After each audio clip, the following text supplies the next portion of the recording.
To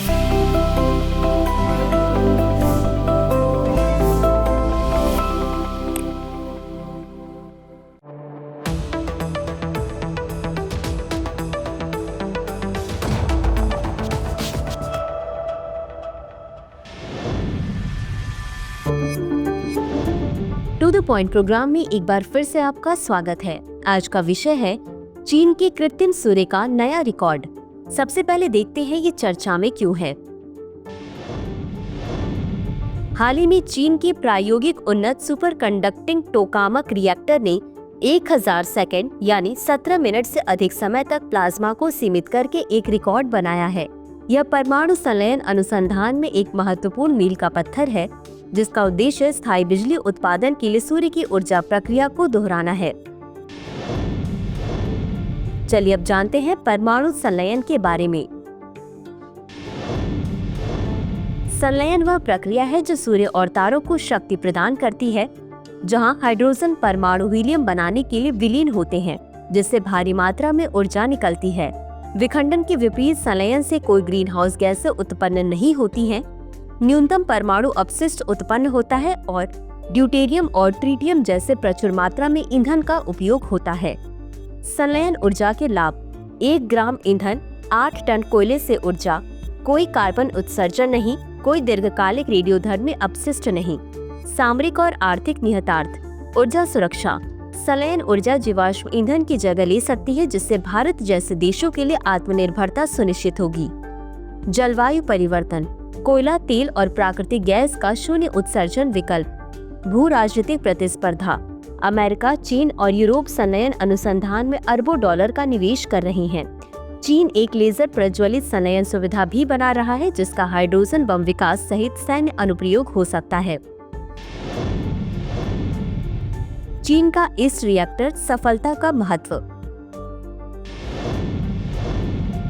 प्रायोगिक उन्नत superconducting tokamak ने बिजली उत्पन्न नहीं की, लेकिन लंबे समय तक प्लाज्मा को सफलतापूर्वक बनाए रखा।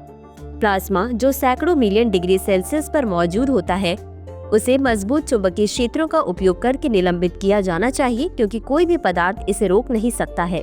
वाणिज्यिक संलयन रिएक्टरों के विकास के लिए स्थिरता प्रदान करना महत्वपूर्ण है, जिससे इन स्थितियों को घंटों या दिनों तक बनाए रखा जा सके।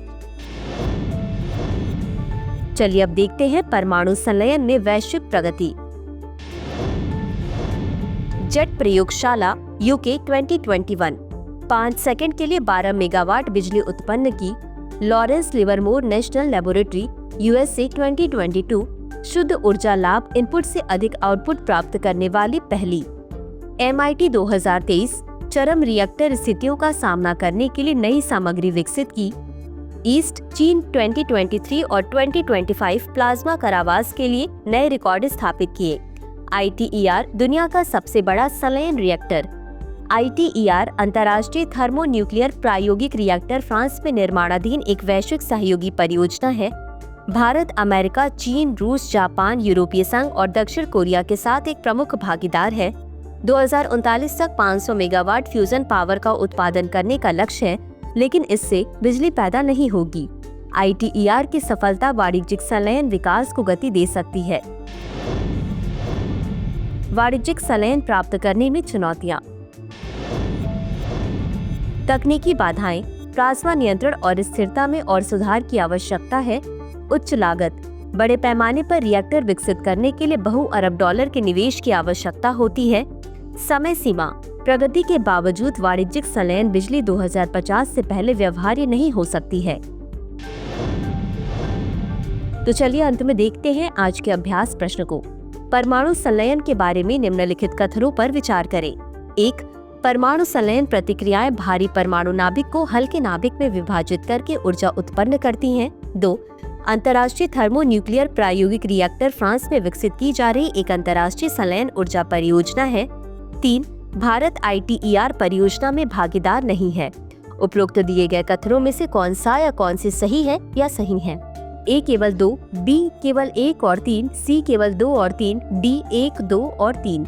इस प्रश्न का उत्तर कमेंट बॉक्स में जरूर दें। आज के लिए बस इतना ही। धन्यवाद।